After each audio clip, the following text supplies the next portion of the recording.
Nghĩa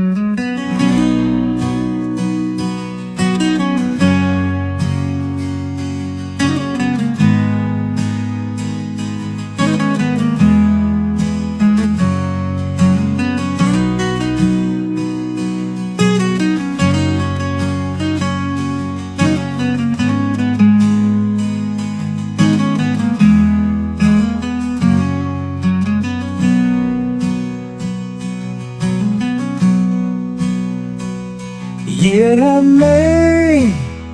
mê mấy xiên chính thân ai dù quân gian lấy quay tội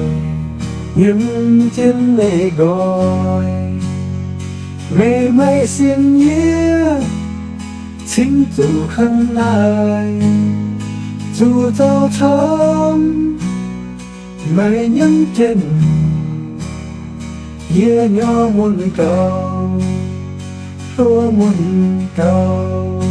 ngỡ muôn cầu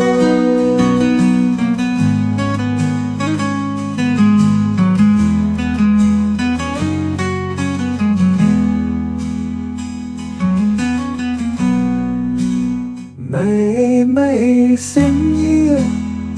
chính dù không ai dù đau thương mày nhắm chân yeah nhỏ muôn cầu thơ muôn cầu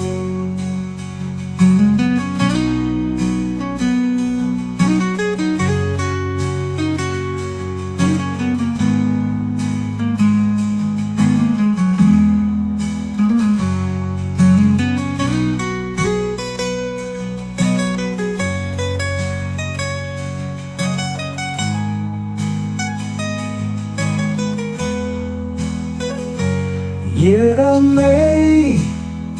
mê mấy xiên chính thân ai dù quân gian lấy quay tội nhưng thiên lệ gọi mê mấy xiên nghĩa chính dù thân ai dù đau thương mày nhắn chân yeah nhỏ muôn cầu thua muôn cầu